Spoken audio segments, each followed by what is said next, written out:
All right, I'm going to call the meeting to order. Please rise to pledge the flag.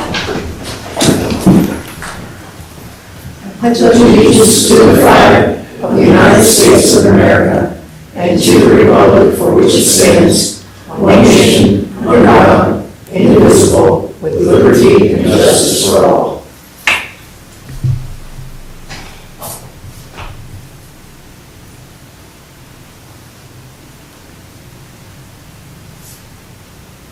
Thank you. You may be seated.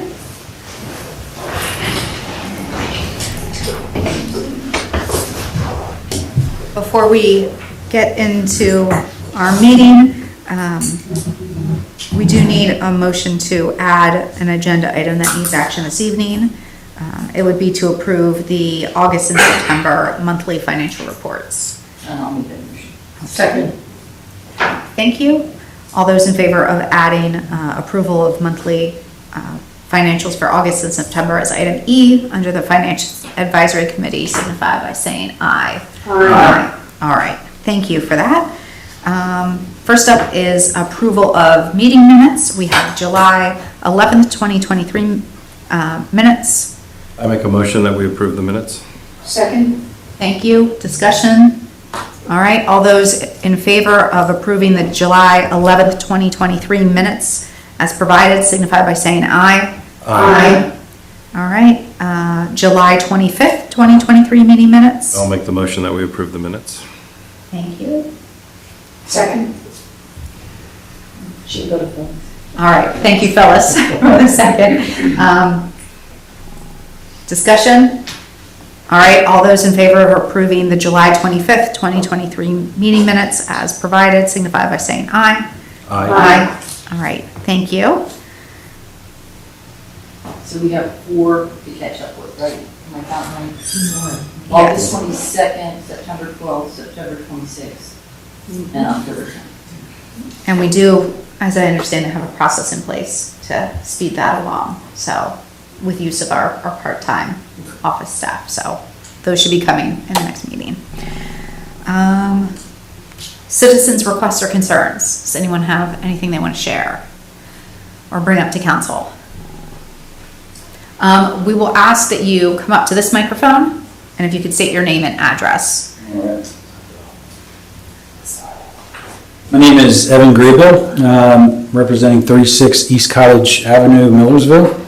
I won't take too much time because there's an important game here at 8 o'clock. Some people want to get to. Amen? All right.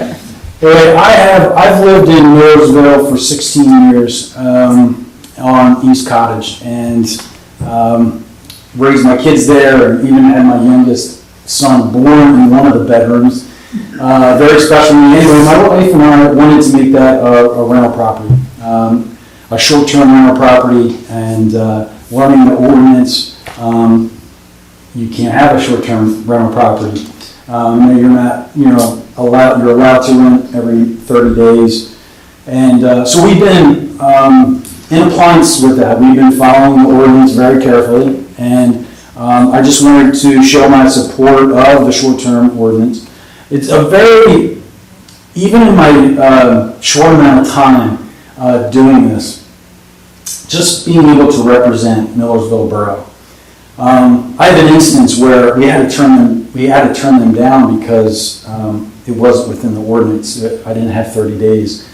But there was a couple adopting 2 children, and Millersville was right in the middle of New England and where they were coming from. And they were coming and they wanted to stay at my house to meet their new 2 family members and stay there for 2 weeks to get acquainted with the old family.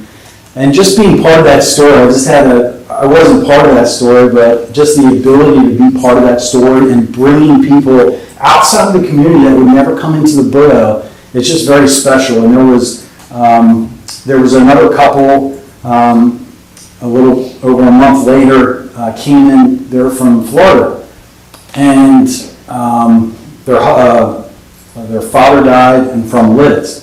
And they decided to stay in Millersville Borough rather than like downtown Lids, because that's where the funeral and that's where the family was.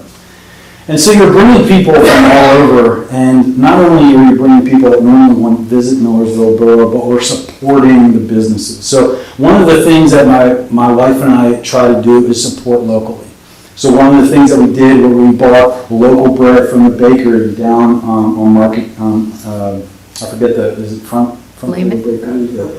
Yeah, and coffee locally, and restaurants locally, and where otherwise you wouldn't really get a chance, or they wouldn't get a chance to visit Borough. So I'm here tonight just to say, I'm here to support this ordinance.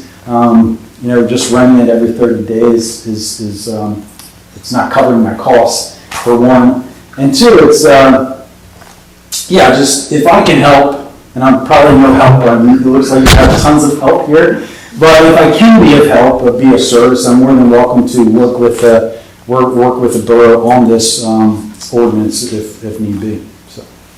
Thanks very much for sharing that. Yeah. We haven't heard from anyone who's pursuing the short-term rentals at council, as far as I'm aware, yet.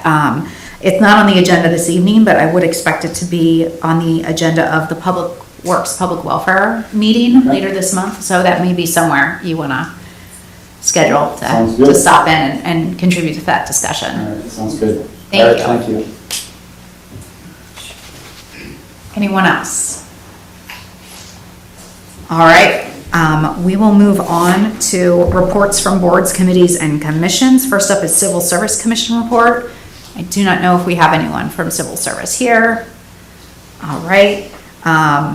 Education Service Agency report. I believe Phyllis has an update. I do have an update.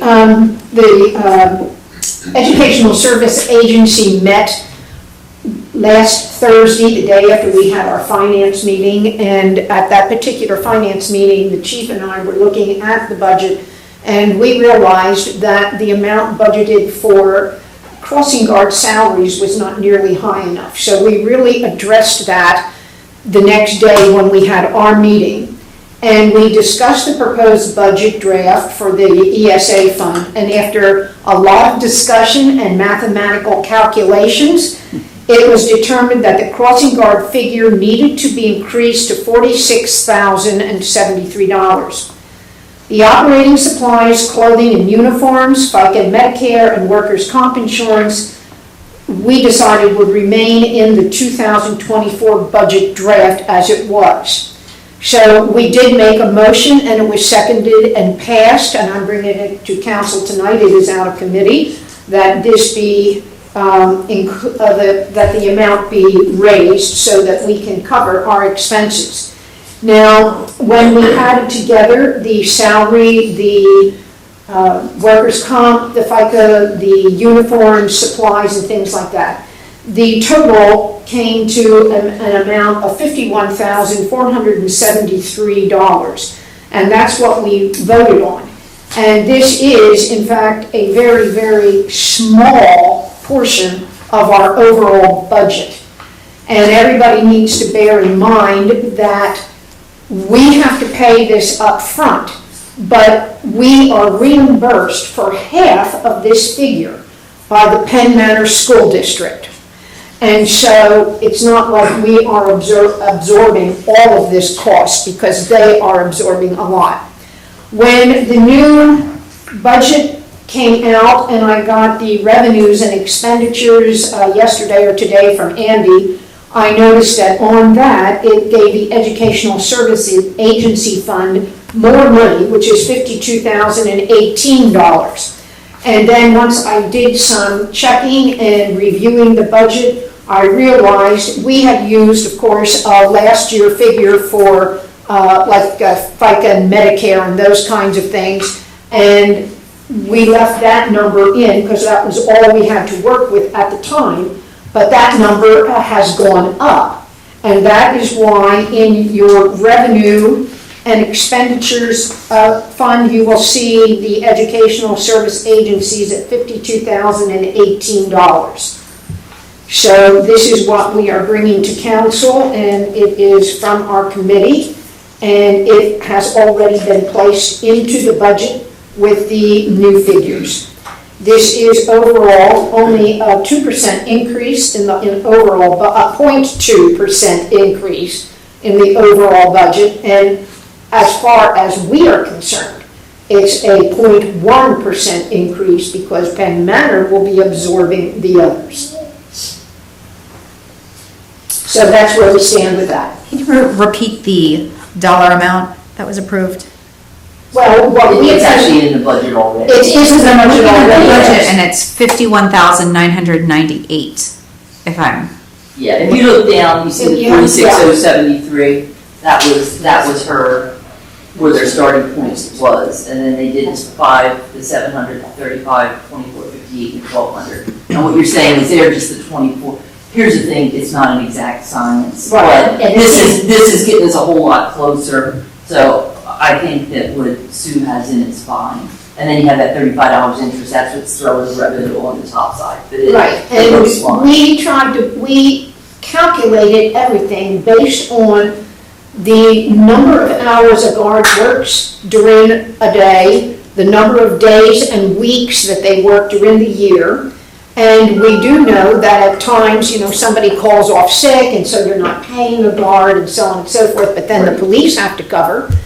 And if we don't have enough police and there's no one to cover, we're facing a really huge safety issue in the borough with this. And so we did raise the amount of money that the guards will get this year. Now, this number might be slightly, but not a lot, on the high side. But we also discussed the fact that if we had excess left, we thought maybe some of the excess money budgeted, if there is any, could be used as a retention bonus for those guards that have been with us for numerous years. But this business will be revisited at a future meeting. That is not something that we have determined at this time. However, we do know, I believe Jeff mentioned this, that one of the guards, when they got their raises, and she's been with us for quite a few years, everybody else getting the raise, she was making the same amount as a new person. And this isn't sitting well with some people. So this is something that we have to revisit and discuss and that's why we came up with the retention bonus idea in order to satisfy people like that who have stayed and worked for years as a crossing guard.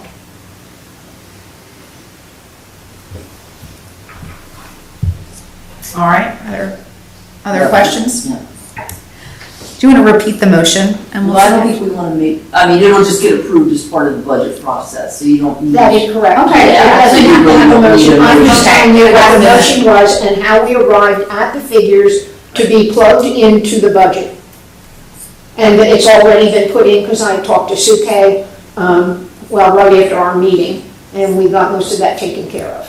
Excellent. All right, yeah, I think we all agree it's important to retain crossing guards as having students be able to walk to their schools is an important benefit of being in Millersville Borough. Thank you, Phyllis. You're welcome. Park Commission.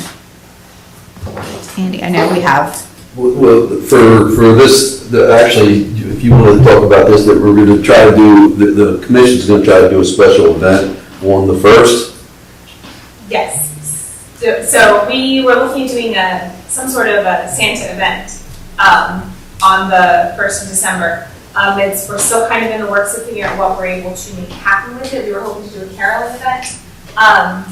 We would have Santa there, but the caroling seems to be falling through. We can't get any of the course from the high school or college or anybody that wants to participate. We tried a couple of churches later on. So we might change course and not have it be so much of a caroling event, but still have Santa come and possibly do like some crafts for kids. And then we have the Rainy Sellers and Conrad's has offered to come and sell hot chocolate and things like that. So we just wanted to, and we're looking at possibly getting a tree and doing like a small tree lighting to try and bring that back to the park. So that's kind of what we're trying to make happen for the first. yeah, so my understanding is the Park Commission has been tasked with kind of trying to brainstorm whatever they can as far as utilizing the park, and having a holiday in the park was something that they came up with, and they wanted to let us know that they're still looking into it. It would potentially be December 1st, and Lauren, if I may, we did talk about this at the Public Welfare, Public Works thing, and in the meantime, I did a little research on my own because Quarryville is starting to do a bunch of these same types of things. And and by luck, this week, I got one of their flyers in the mail, so I made copies. I just made a few. I thought the park, Andy, you would want one, and the gal back here from the Park Commission, and it shows what they're doing and how they're doing it, which may in fact give our park people some additional ideas of things that they could include in this event. So I'm going to pass these around and give one to Andy, and if she can get one, that would be great. I like the s'mores. I have these s'mores. And I did email a couple people. If you go to the quarryville.com website and you scroll down, they have a picture with a Christmas tree. If you click on that, you can go right to the site where they're listing what they're doing and so on. Now, we had gone down, my husband and I had gone down to Quarryville, I think it was Memorial Day, because they have a big thing at Memorial Day. And it was really well done and very, very nice.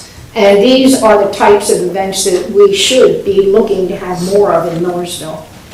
More community things. So that might give you some ideas. It does those, and I saw that the email was forwarded with that, and it looks awesome. I would love to do some of that, and of course, budget is Right. one of the main factors. So we were hoping by starting out small and getting interest in things that perhaps we can eventually raise the budget to be able to do something more of this caliber. Because I think that there would be support in Millersville to do it. There's a lot of kids in Millersville, but the cost is a bit of a factor for what we're looking at right now. as I understand it, you're trying to do this with no No request, no budget from approval from council, which we appreciate, but I know it makes things more difficult. But you're right, I think there's support for future events. So if this doesn't come to fruition, I think I've heard rumors about some future. Right, well, we are looking at a couple things. We're looking at possibly like a yoga in the park. We have somebody on that is interested in doing that at a no cost to do like a pay what you can yoga in the park in the spring. We were looking at potentially getting something for like a park day and coupling with Rainy Cellars. And so there's a couple things we're looking at as low budget as possible for this first year, but to try and start ramping up some interest in the park. Thank you. Keep us updated. Sure. Victor, did you want to? I always want to be a collaborator and never rain on anybody's parade, so to speak. That was a kind of a joke on the parade. However, putting my Millersville Business Association hat on again, Millersville Business Association has the December 1st, our Friday night event with Santa. That last year we had about 400 people there. And so that event is Friday night, December 1st. Okay. We start at 5:30 and go until 7:30.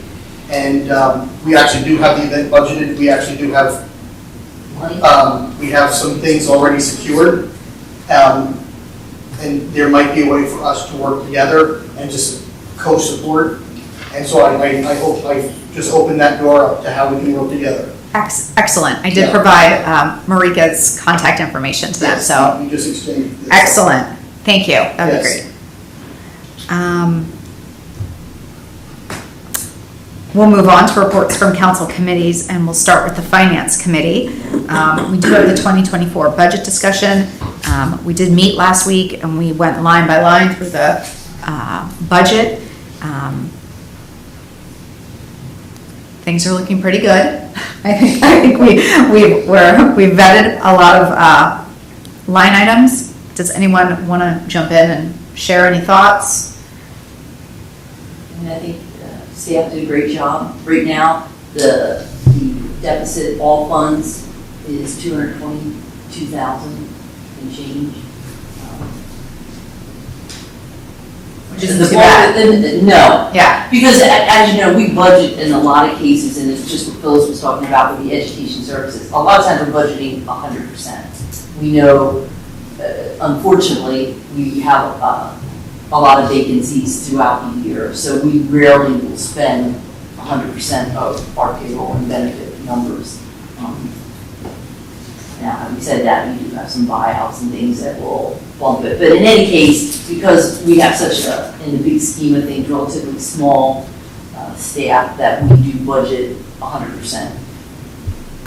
You'll see this kind of number in a lot of municipalities on the assumption that you run a tight budget and over the next 12 months, you don't spend all your money. yeah. You go into it assuming you aren't gonna, or like you said, you're not gonna spend it on something else. We're looking to make up 222,000 over the year in 2022 to make up the deficit in budgeting. It's a reasonable thing to do, I think, but it's just my opinion on it. So our goal is to vote to advertise the budget at our next meeting, which will be November 14th. And then it sits in the borough office for public comment for, 10 days, yeah, as Giselle schooled me on last year. 10 days. And then we would hopefully be adopting it then our first meeting in December. Can I add like one or two quick things? Absolutely. Both myself for the stormwater stream restoration project and the chief, I know has, granted, we're hoping to hear back from some ARPA funding. Mine will be as much as 125,000. And I think, Jeff, what's yours? About 36. So between them, that could be another 150 that knocks that down. They ARPA got back to me and asked me questions on my permitting, which means they're looking into it, so I'm hoping at the least we get that one, hopefully we get both, but that'll be a big help to this too. And there'll be some other numbers that come in with some different interests and stuff that hopefully we tighten it up even more before it's all said and done. But since I'm not gonna be here at the next meeting, is it my understanding from council that I can send it up to Giselle that we're gonna have a resolution to hold the line, not an ordinance to raise taxes, is that correct? This is the time to discuss that. I think we discussed at the finance committee meeting that we were looking not to raise taxes, am I correct? The deficit that we have is less than what we had last year. Going the right way. And we have been able to not raise taxes for the past few years. Well, and I think one of the things to think about, the question Giselle's asking is there a tax increase in this budget that you're giving me to put on the table? And the answer to that is no. So we would have to, prior to sending it to her, if there was any stomach or any thought you really needed to build up cash reserves, that you would have to update the budget, increase the revenue, get rid of that negative, and then send it to her and give her the new Yes, budget. and since I won't be here after mid next week, I want to get rolling with as much of this stuff as I can. So my feeling is with some of those things coming in and with the deficit in the budget being less than last year, I'm comfortable not raising taxes, so. All I mean, we right? have a fairly healthy cash balance, which is a little different than the fund balance you see Yeah. in here, you know. Now, we are spending them down on some sewer projects and, you know, it would be disingenuous to say, you know, unless we have a real influx in tax revenue that, you know, in the next year or two, we're probably going to have hopefully a relatively small increase, but I would still, to me, I it would be tough to justify. I think, unless between now and the time the budget's on the table, somebody somewhere says, hey, what about this? And we have to increase that number, and the number goes from 222 to 500,000, then that's a different conversation. Yeah. We can always adjust the advertisement, the ordinance. So Andy, do you need us to take an action? I mean, I just was gonna say tomorrow, I'm gonna send a bunch of the things off to Giselle to have her, you know, there's some there's some ordinances that have to be changed, there's some resolutions that have to be done. I'm just trying to get as much of it out now as I can. Sure. All right, Do you need a motion? There's nothing. I don't think so. Okay. No. Okay. We'll take formal action on the budget at our next meeting. Okay. Thanks. So the next item, during the budget discussion at the Finance Committee, we did vote, so this is coming out of committee, to raise the solid waste rate from $65 to $85 per quarter. And this covers the increase for our waste hauler. And it's for all three, it's for Penn Waste, Columbia, where we take our. Yeah, in Lancaster County, so the dumping tipping fees. fees went up. Yeah, Um, and we can thank Sue for doing a good job of tracking it. And this would also mean that the tags remain the same. So the stickers for the waste, the yard waste, large items, all remains the same. There's no increase there. So that's out of committee. Is there any questions? And that revenue is in the budget already. Thank you. So all in favor of raising the solid waste rate from $65 to $85 per quarter, signify by saying aye. Aye. Opposed? All right. Next was discussion about our contributions to LEMSA. After discussion, there was a motion and a second, so this is out of committee, to increase our contribution to them to $3,000. Any discussion, questions? All right, then all those in favor of increasing our LEMSA contribution to $3,000 signify by saying aye. Aye. Opposed? All right. Aye. And thank you, Chris. And that is in the budget as well. Correct. Next, we have the health insurance rate increase. And Andy, I think you heard back. We did, right? We were back and forth with Benecon and both the non-uniform and uniform employees.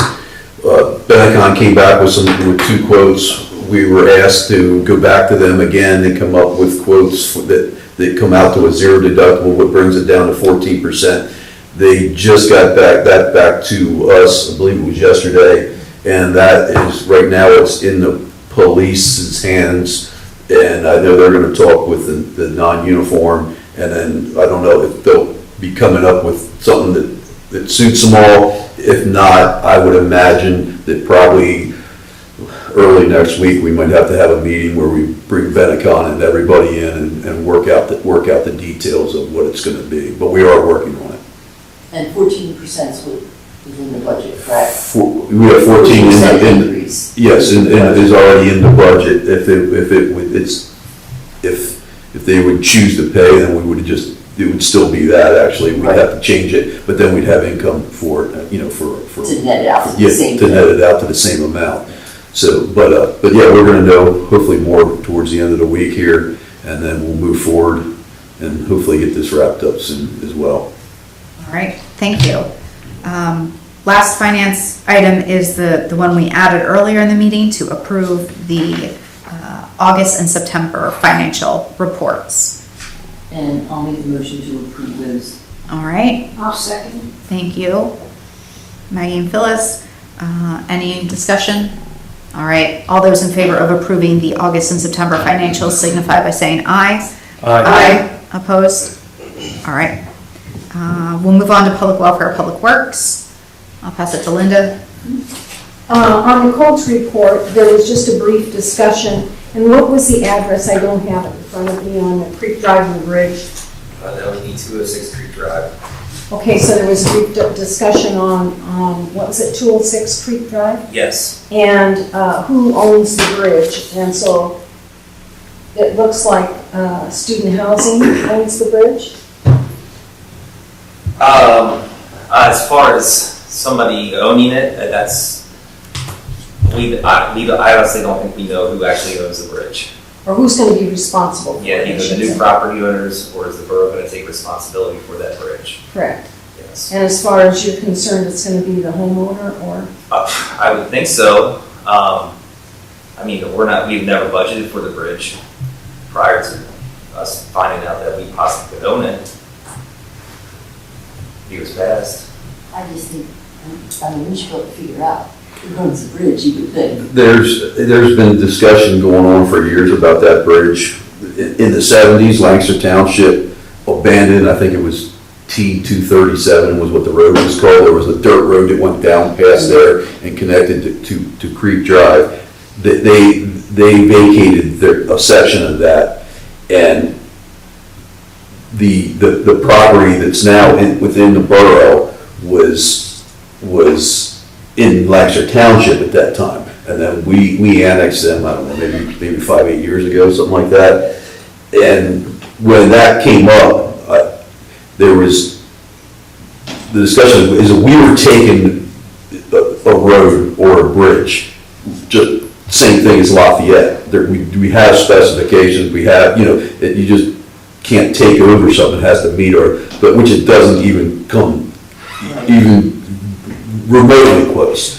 So there were, at the time, when we took that property, we never took the bridge, and now that the property's being sold, there's going to be an argument over that. I know I did look at some of our maps, and some of our maps have it on there that it's on our map, but I can show you plenty of maps here that are wrong. I know, Les, you can vouch for that. There's a ton of maps here that are wrong, and that go back a good way. So just because something's on a map doesn't necessarily mean anything. And then I know. John Rocha looked into it years ago pretty definitely. I was trying to find his emails about it. I didn't have any luck. I just looked a little bit today. But I know he was the one who originally was looking into it, and he came back and said not only he doesn't believe the bridge is ours, he didn't believe that stone section of road is ours as well. So if that was the case, then Lancaster Township should have never abandoned their section of that T-37 or whatever the road was called. And just because it's on the map doesn't necessarily mean it's ours. There's nothing where we dedicated it to the borough. That we found no evidence of that. Do you count it towards liquid fuels? I do not know. I know the stubs on the liquid fuels map, but I don't think so. We've never taken care of it. It's been an argument, and when they took this property, don't want to complain about the past, but I told them, I said, let's get this straight now, because, it's going to be an issue, and then student lodging was, so it really wasn't an issue, because NU was taking care of the stone section of it anyway, so it wasn't a big deal, but now it's going back, now they're selling it, and now you're going to have, a resident living there, and then that's where the fight's going to start up again. So I'll try to look into it a little bit more and try to find some information on it. But we can never find anything where we accepted that.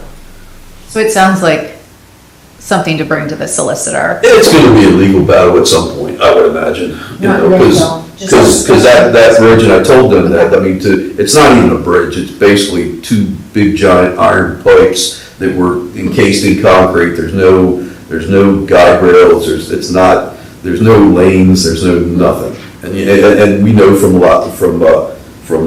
phase 2 cross gates, you can't take a road that just ends. It has to end in a cul-de-sac, it has to end in something where you can turn around. And nothing was ever done there. So it's something that we're gonna have to get Joselle involved in sooner or later with it. I don't know that we need it. I don't know that the problem's starting right away, but sooner or later it's gonna come up again.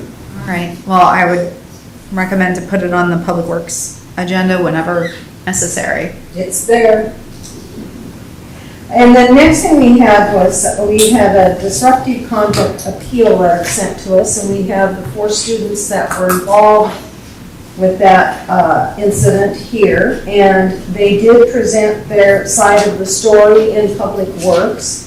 And so I'm coming forward this evening to ask for a motion, but what I'd like, if there's any questions, or if you gentlemen would like to say something, or if you would like to say something, Rob, please, the officer that was there that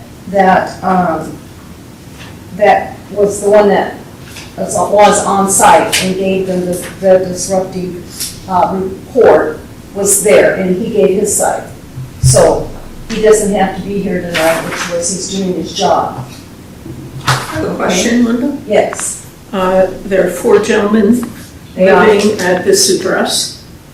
Are any of them related to one another? They're in Brooklyn. They're in Brooklyn. Then why is that permissible? It's allowed in Brookwood. Pardon me? It's allowed in Brookwood. It is? Yes. Okay.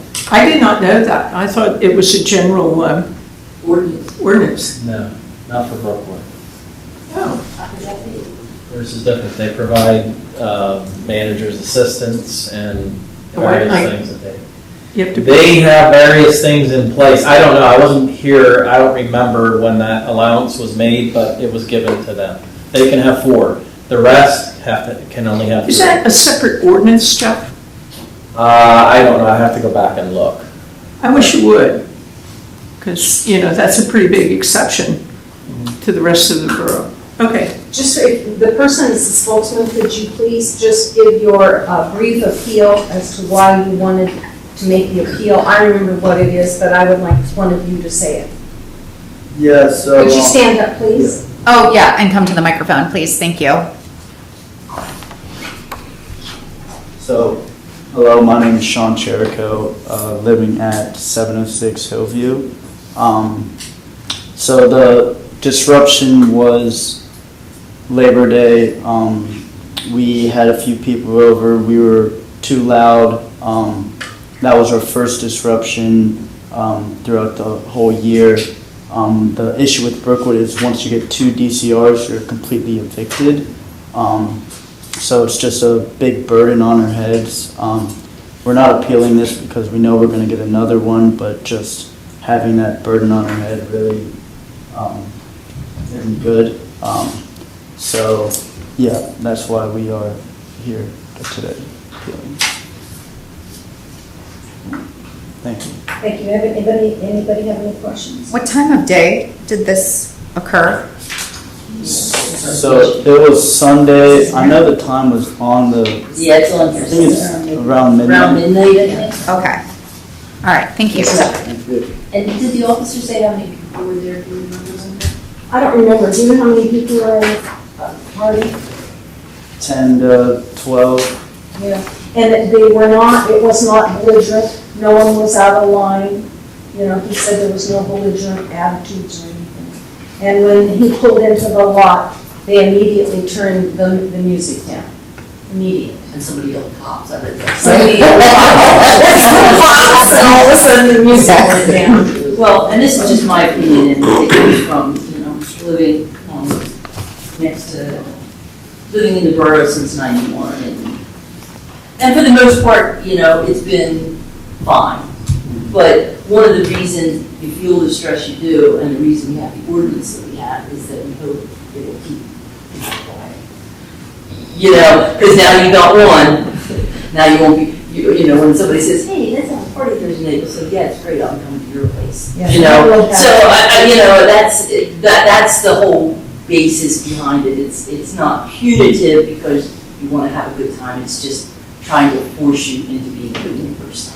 So I just don't want to pick parties in that. Because there's probably now Brookwood. I understand you could argue it's more students there than people, but the people on Elizabeth Street, the people around you, and the people coming into Murray with the new construction, they just don't want to hear it anymore. You don't know who's working shift work. You don't know what nurse, what cop just got off duty and he's been working 12-hour shifts for 3 days straight. So it's not that it's punitive. And I want you to be successful and good stewards, and we also want you to be stressed and quiet. They did ask some of the neighbors if it was okay, but every one that made the call, it was not okay for them. Well, A little lack of communication on our part, but yeah. I didn't know the neighbor. Our neighbor, I spoke to all of our neighbors, our upstairs neighbors, the neighbors next to us. I was unaware because of Labor Day that our neighbor had worked on Labor Day. Right, and that's, So she had a fully valid reason, but I had spoken to her before and asked her what and it was you think that okay. angry. Well, it's be a little while. Yeah. And she said Friday and Saturday is okay, and that's all told by communicating, because I knew that was important. Well, another thing that happens too is sound travels. Yeah. You know, so I'm upstairs on Victoria Road and, you know, Pending and all those little cul-de-sacs are behind me and you have big parties back there.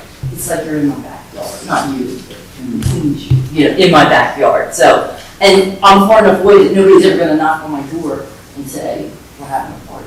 Exactly. In any case, I think one of the things that concerns me is that, first of all, we do have a noise ordinance in the borough. And I think that now that you have one, I'm not so sure that allowing this to go unpunished or taken off your record is the best idea, because it sets a precedent. And I think it undermines the work of our police officers.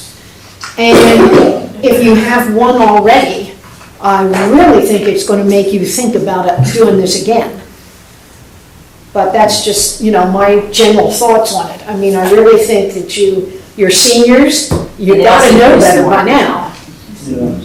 And just keep in mind what she said, that essentially there was a warning given for the noise ordinance violation. That would have been a citation and fines. The disruptive conduct ordinance doesn't carry fines. So there was a warning given for the noise violation. This is a disruptive conduct violation. There's no fines for that. That holds you to what that says, which is if you commit 3 of those within a 12-month period, the landlord's required to evict you. Yeah. And you just happen to be, again, with the allowance that student lodging, this is part of also what student lodging does. They don't have to wait for 3. They'll do it at 2. Yeah, see, I didn't know that. You Yeah. said that, I thought, what's he talking about? But then I- And healthy living is even more strict. A lot of times if they get 1 down there, they're gone. That's just So their, what you that's can do their is go policy. to Millersville to forgive it. Well, anyway, for tonight, I'm looking for a motion to accept their appeal. I would like to make the motion to accept their appeal. I think that they've jumped through a lot of hoops. Okay, I'm looking for a second. I know it's not gonna be popular. No seconds? I'm sorry, the appeal goes through. Listen, I mean, motion died for lack of Motion second. done. yeah, motion died. Thank you. Good luck with the rest of your senior year. Thank you. Okay, now we have the next thing on the agenda is Park Master Plan update. So I guess you guys saw my email earlier today, which takes us back to the budget, where I added $6,000 to a line for a survey, which was a stab in the dark, and I thought it would more than cover everything we needed. And then late this afternoon, I got an email from the engineering outfit, and minimally they're looking at 11.9, and if you do the right survey and you do the aerial thing and all the things they want for the master plan, it's actually 16.5. So and this only came up this afternoon. So right as soon as I got it, I forwarded it to the park commission, and I said, we're gonna have to sit down with this outfit and say, listen, is there any way you can do it with that? I've already talked to him once. I already talked to Charlie Schmiel once, and he said, listen, you really need the survey, but you're talking, if you're doing it right, between that and the master plan, you're getting up close to $60,000. It's getting a little Did you crazy. say 16 or 60? 16 for just the survey. Just the And survey. it's 47,000 for the- Yeah, basically what they wanted out of the survey, I asked them for pricing for just to finish the survey of the property lines. Now, granted, there's 5 different parcels down there, and 2 of them are done. So so just to finish that is the 11.9, and then Charlie Schmiel's group wanted something where all the fixed, the playgrounds, the parking lots, the pavilions, all the utilities, they wanted everything surveyed for that. To do that overhead is 16.5, which is really what they want. So as much as I want to get this thing signed and going, it's like a lot, So, that's what I'm gonna try to do. If they can do it without doing a survey, it's fine with council, I'll sign off, if it's already approved, I'll sign off on it, and they can do it. We just gotta have a discussion with them, because it's getting to be a lot. Yeah, well, thank you I for, wonder if they would take the county just did LiDAR, all the county, the whole county. I wonder if they would take the LiDAR from GIS and, I can, and we were talking about maps, the reason the other part of the survey was done, because both our map, Manor Township's map, and the county map had that little stream behind the barn down there that we were gonna originally do. That was in our property, that's one of the reasons we picked that. It was in the park, but when we actually did the survey, it wasn't in the park, so that's just my case for the maps mean, they don't mean a whole lot, when it comes down to it. So, I'm going to go back to the drawing board, but I'm also pressing time here for myself, that we want to get this thing rolling, but we need to twist their arm a little bit, and I'll do my best to do that. thank you. Yeah, it's better to be thoughtful and cautious when we're spending. Well, that's one of the reasons when I read it, I'm like, I can't sign this thing until we have a discussion, and then we did, and I thought, I was hoping like $3 to $5 grand, and I added it, and then, so, I don't know, unless we want to add another, $5 grand to it, and we can do that as well, but it's, I think I'll go back to the drawing board with them again and see what I can do. Okay, the next thing is, there's no other questions, right? Okay. The next, number B is consider transferring $200,000 from sewer operating fund to sewer capital reserve. Any comment? I wasn't expecting that. My comment on it is based upon this budget year. This is for this year, not for 2024. Based on the 9 months of data for this year's budget, I think there is enough revenue there to be able to be transferred. Again, and my same comment with her is, I think we should probably just wait. I mean, I agree with you. I think it's going to be fine. At some point, whether it's next month or December. Or maybe when we approve the budget, approve that transfer. I'm just saying, it looks like there'll be some money there that we can. Beginning of December, and then it's going to be a lot. I just wanted to bring that to everybody's attention. It looks like we were going to be okay to do that. Okay, so we don't need action on it? No. No. Well, sometime before the end of the year. Budget or, all right. Thank you. Before we jump into the mayor's report, I am going to ask that we move the personnel committee. At least the first two Two items. We'll leave the items third item. up. So And you I'll- said it real quick. Yeah, I'll turn it over to Mary Ann. A motion out of committee to appoint Angela Cuthbert to fill the vacancy of planning commission member. Discussion? All those in favor of appointing Angela Cuthbert to fill the vacancy of planning commission member, signify by saying aye. Aye. Aye. Opposed? No. Do we need a roll call? Okay, roll call.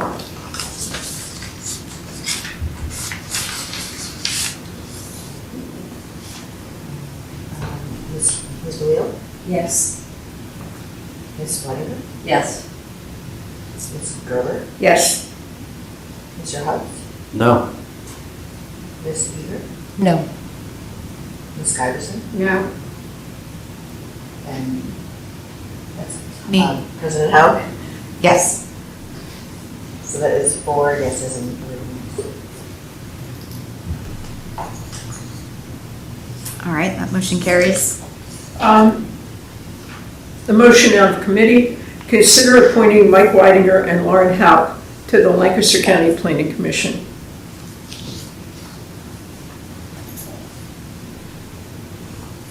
Well, actually, it's to a reserve. For, It's like you're on a list. That you're never going to get Yeah. called for. Yeah. and that's It's going to be her. So that's out of committee. All those in favor of appointing Mike Weiger and myself to the Lancaster County Planning Commission. That goes together, not separate? Not voting on one and I then think we voting on made it the a other? single one. It was a and single Of course, we motion. could have as many as, We did a single motion out of committee. It's just to fill a form out there on the it's not list. really for a position, it's for kind of a a reserve of people in case they need someone to fill a vacancy, but there's no current vacancy. And no one from Millersville Borough has ever been on the commission that I ever know of. They usually pick up Manor Township. We're in like The metro area. The metro area, which is is, on, but, includes Lancaster City. Well, it's on the committee, so. yeah. All those in favor signify by saying aye. Aye. Opposed? Abstained? Aye. I abstain, No, obviously. probably. All right. Thank you. We'll circle back to the last Personnel Committee item at the end of our meeting after the executive session. So at this time, I'll turn it over to the mayor. Thank you very much. First of all, I just want to say that last Monday I had an opportunity to recognize a gentleman who has put in over 50 years into the Boy Scouts of America. He started as a scout when he was a teen, quickly moved into being a scout leader. He's been honored as Scout Leader of the Year in 2015, and I was asked to present him with a certificate honoring his commitment to our youth of Millersville for his leadership in basically striving for them to be better people in our community. So I had the honor of James Vetrano. I met them down at Grace UMC Church on Bender Road last Monday evening and presented him with a certificate of appreciation for his service to the Boy Scouts. And does he live in Millersville? I'm just curious. He does not live in the I'm borough. just curious, yeah. That was one of my questions because I would have loved to have had him here in front of our residents to present that to him. Yeah. But yeah, he's serviced this community, including The the church is youth. here in Millersville, probably. It's just outside the borough, but the youth that go to that some of those youth are from the borough, so. Thank you. And before the end of the year, just want to let everyone know that I will be honoring some of our employees with their service awards. So stand by for that. For those who are reaching some milestones as our employees, they'll be getting some recognition. And I'll turn it over to Jeff to talk about the monthly report. Okay, I'll give you the breakdown for the police department's activities for September, month of September. We answered 363 calls for service. We had handled 10 ordinance complaints, 1 for animals, 3 for disorderly conduct, 5 for open alcohol, and 1 other, for a total of 9 ordinance citations. We also issued 5 disruptive conduct reports, made 19 criminal arrests, 4 were adult, 15 were juvenile. Part 1 offenses for the month were 4. We cleared 2 for 50% clearance. Part 2 offenses were 36, and we cleared 32 for an 89% clearance. Total traffic violations for the month were 18, 13 vehicle accidents, 161 parking tickets, bless you. 161 parking tickets were issued and patrolled just over 3,000 miles. Good news for September on the side of the detectives or myself getting any new large investigations, and we did not. That's a good thing. That's really good for a change. We got a month where we didn't get hit with anything else serious. And the only other thing I'll say then is just a real quick update on the 2 conditional hires have passed their last 3 steps, and I have them set up for their date to take their preliminary PT test that they have to pass to get into the police academy. So that will be November 11th, and we should be able to bring them in to get their employment paperwork done, including their contracts that they'll have to sign in order to get them ready for January. So we're almost there. Great. Are the police participating in any of the trunk or treat events? Yes, we are. We started, the only one I knew about was John Hers, which is here in the borough, and they invited us, and we will be at that. But then Manor Township also invited us out to the VFW since it's so close, and a lot of people out there think that is Millersville. But yeah, we'll be at that one too. So far, those two. Great. So everybody should come out and heckle you? Officer Hammer loves it. He dressed up, he took old crossing guard uniforms and dressed up a skeleton, and he's all right. He's It's a all wonderful right. opportunity to come interact with officers when it's He loves it. not a bad day. Yeah. That's it, thank you very much. All right, thank you. Millersville University. See Victor? Well, thank you. Appreciate the opportunity to talk about two items on tonight. Well, one, of course, is in the past, and the other one is in the future. So the past item, we had a parade. It rained. It was challenging, but it was truly glorious, however, to see that many participants remain in the parade. We were expecting a lot of withdrawals, and yet we only had a few. We had, our estimates are, we had roughly half the audience that we normally do, but that means that we still had several thousand people out on the parade route. So by all of our estimations, it was a wonderful parade. We do hope that it never rains again on parade day. You can't rain out on parade. But I wanted to just say tonight, tremendous thank you to Andy and his team who were out there in the rain, setting up barricades, closing streets for us. The chief and his folks that were out making sure that we were safe that day. And of course, the chief was very excited to ride at the front of the parade for his first time ever. But he does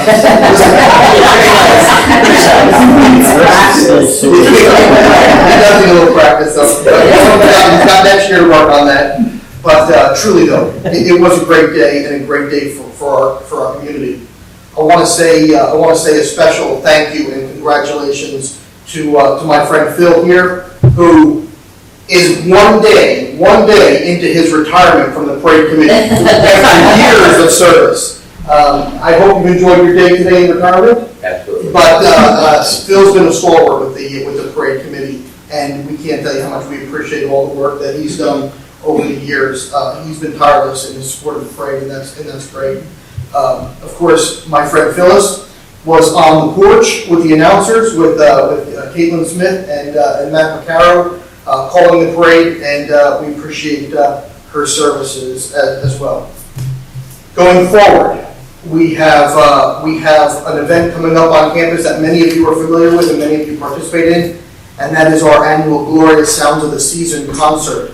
So that will be on the weekend of December 2nd and December 3rd. So that Saturday we have the major matinee event. I know a lot of folks like the matinee, but that is Saturday, December the 2nd will be the matinee, and then we'll of course have other shows as well. But that's always the big draw. So wanted to make sure that you have that on your calendars, because that event not only draws quite literally a full crowd in the. It's a 600 seat auditorium that we fill at least 3 times that weekend, but that also means that there's an awful lot of people coming to a lot of the restaurants and other venues in the borough that day from exterior. But again, we're looking forward to a great Saturday, and as we talked about before, I will touch base and try to work with our new friends who are trying to have a similar Santa-related event after our Friday night event. So we'll work with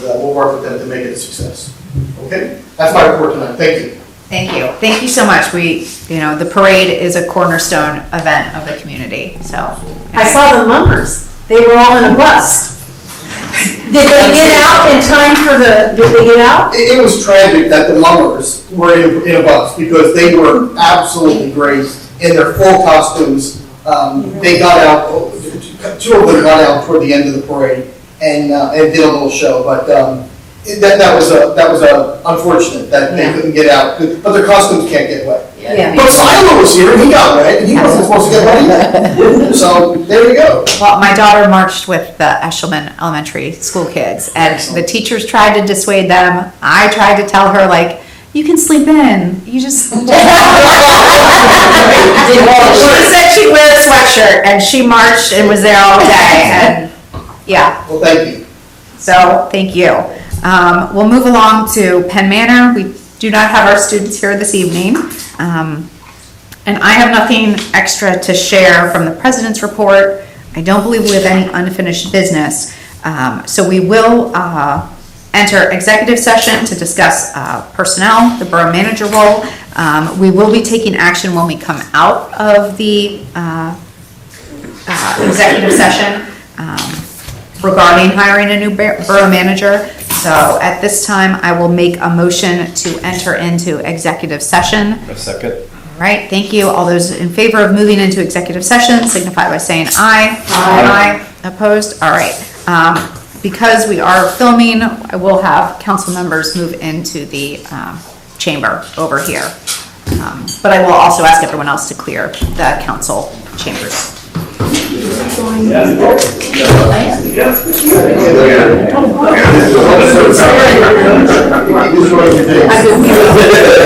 I didn't know